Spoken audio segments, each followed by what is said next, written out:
Já, Jökull, 3-0 tap niðurstaðan. Hvað fór úrskeiðis? Það var bara ansi margt. Varnarleikurinn ekki góður og svona, já, sveipið okkur ofta ekki gott, sérstaklega í seinni hálfleik.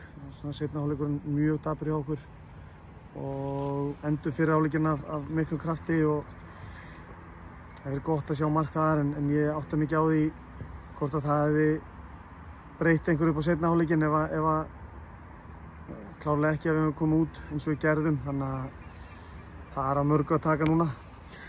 Talar um fyrri hálfleikinn og seinni hálfleikinn. Þið náðu að pressa þá mjög vel upp með markmanninn í fyrri hálfleik. Hvað finnst þið breytast í seinni hálfleik? Hvað veldur þið að strákarnir ná ekki að þrýsta afturhaldingu svona jafn mikið niður? Ég þarf auðvitað að skoða það betur en mér finnst við höldum ekki eins vel í boltan, við tökum ekki jafn góðar ákvarðanir.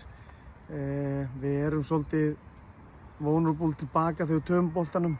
Þeir komast mjög alltaf góðar hraðar sóknir á okkur og bæði auðvitað skora upp úr þannig sókn og það dregur aðeins úr og við aðeins brotnum, þannig að við erum að skoða það.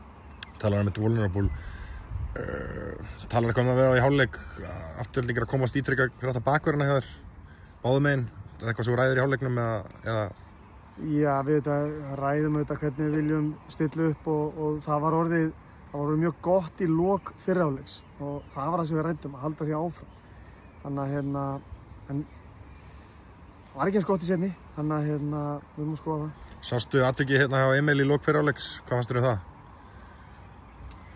Já, nenni ekki, mér finnst það soft en bara við getum pikka út einhver alls konar atriði, það er ekki það sem er skildi á milli í dag. Það er bara, við áttum ekki góðan leik, þeir voru heldur öflugir, þetta er gott lið sem þeir eru með og þeir geru vel og það er það sem stendur upp úr og það er það sem við þurfum að skoða, ekki einhver einstaka dómaratvik, skiptir engu máli. Takk fyrir.